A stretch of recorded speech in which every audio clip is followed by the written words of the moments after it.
Hey everybody, so today I'm gonna do a non-professional review of the eBay cut50 plasma cutter. So yeah, this thing's been around for a while, so I've had it. I honestly don't know how long I've had it, probably a year now at least. And it's always served me well. Now it says it's a 50 amp cutter, but I've been running it off of a very weary eBay 10 gauge by 50 foot cord. I had to put a new end on her because the original end was shot. So on the front of the cut50 we have your cutting hose. I think it's, I don't know how long it is, 8 foot, 9. It's plenty long. Here's a cutting tip.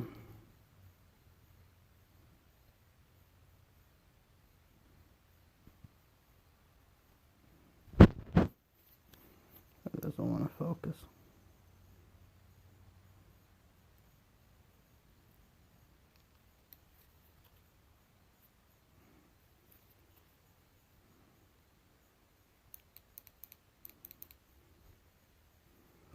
I tore this switch off one time, or maybe just this front, only partly maybe. I've used this for robotic cutting. I set up and here's your ground lead.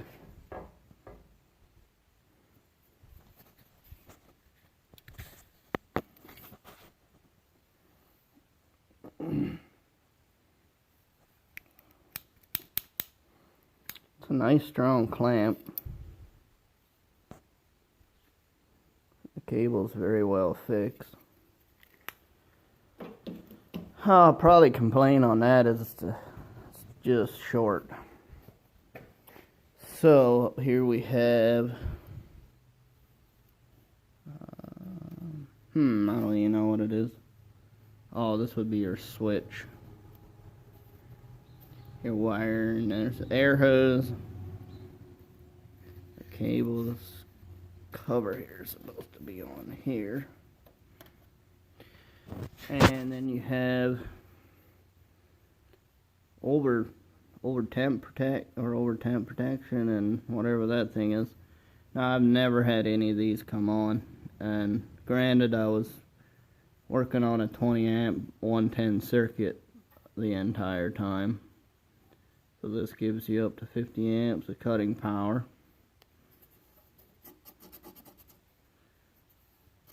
This must be air pressure. Yeah, this is the air pressure. Wow, I'm pretty illiterate. So anyway, the first thing that went out is the switch, which I replaced with a 20 amp toggle switch, which so far has not left me set. It's been strapped in this homemade welding cart from day one that I've used it. Now it didn't cut like I assumed a plasma cutter would, but there again I'm very illiterate on. I've never run a plasma before, and I've never had anybody teach me how to run one. So what I found out is the amperage setting generally is way too high, so I really backed down on the amperage setting, and my cuts have greatly improved. So yeah, that's the air regulator. Here's the ingoing air. I had to make my own hose, and they send you this much cable, and I had a hospital grade cord, I think, that I wired up to 110.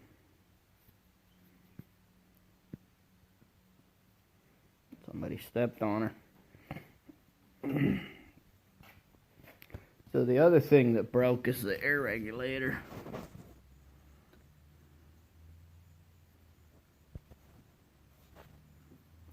There you go.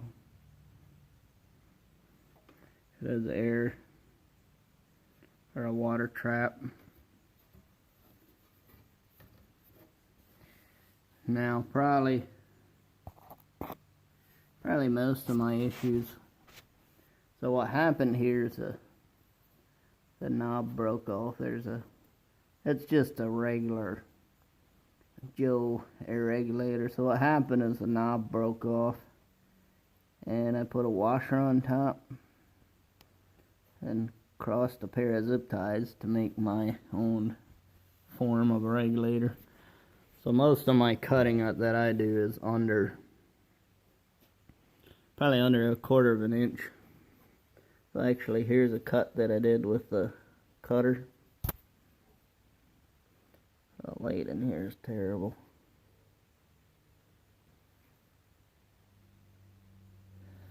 That's 1/2 inch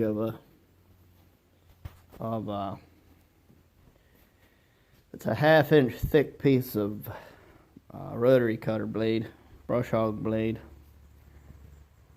So all in all, I had to replace the switch, and the air regulator went bad, probably because of having residual oil in my air hose. I would imagine that would have done it, and made the plastic brittle because. So, oh, there's one more thing I could show you. These are the consumables for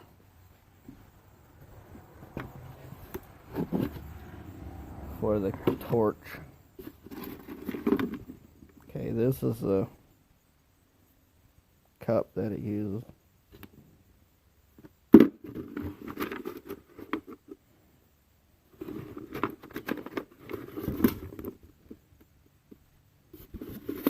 And find there we go. Well, there's the rest of the pieces.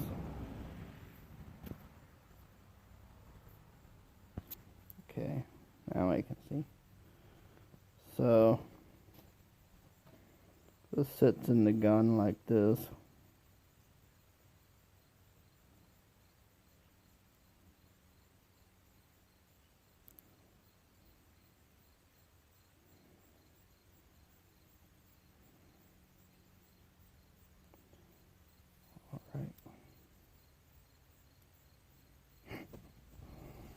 One second.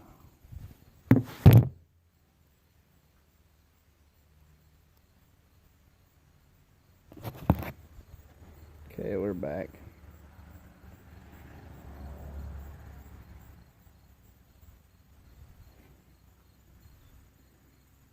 So it sits in the gun like so.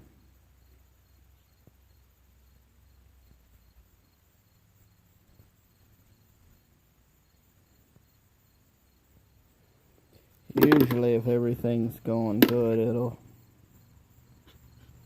eat the tip off of the consumable, and you can flip it around and keep going. So usually if the cuts are going backwards, not you know, the cut quality is going backwards,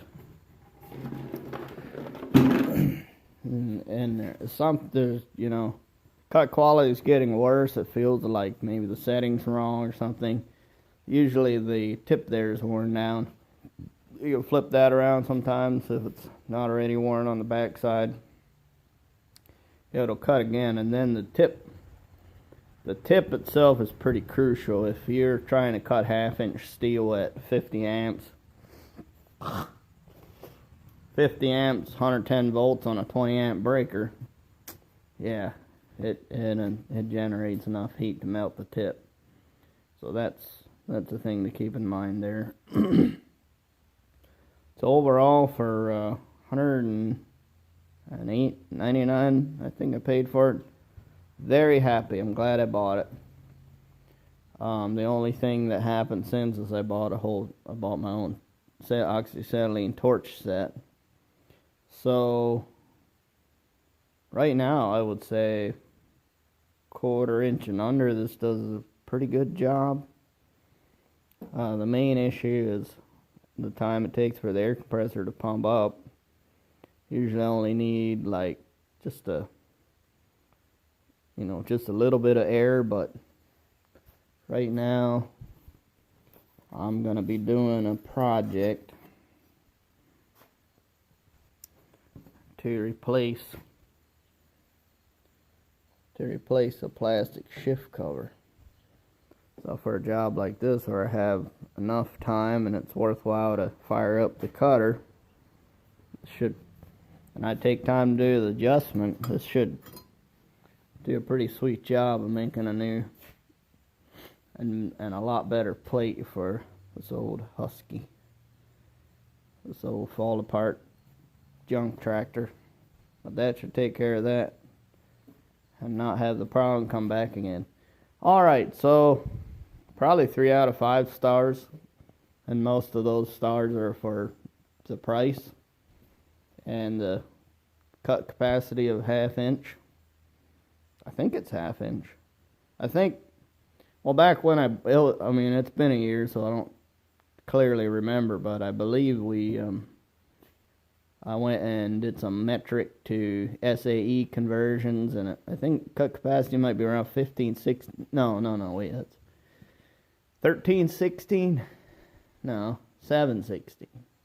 So it's almost 1/2 inch, which actually did cut 1/2 inch, because back here on this 1/2 inch, well, it might not be 1/2 inch. No, it's not 1/2 inch.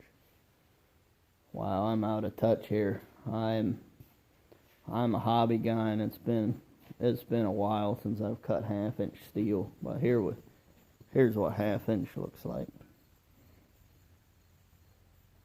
It probably would cut through that, but I really need a bigger breaker for it to cut through. So the main issue with running it on 110 is it's greatly diminished cut capacity. Just because probably about 25-30 amps or so I can cut 1/2 inch. I don't dare to go much higher. I don't think I really gain anything, especially not in the long run once the breakers get hot and you can't cut much anymore. So there's my review of this. Unprofessional and unbiased. Well, this is the only one I've ever run or ever had. And here's some more cuts. So I don't think I think that's a freehand cut with, who knows really. You have to have a straight edge. You almost should have a depth guide to keep you from dragging the nozzle. I had a lot of issue with the nozzle sticking to the cut material. I backed down on the amperage a lot, and that took care of that. That largely took care of that. So I appreciate watching and hope to bring out more videos as we go along.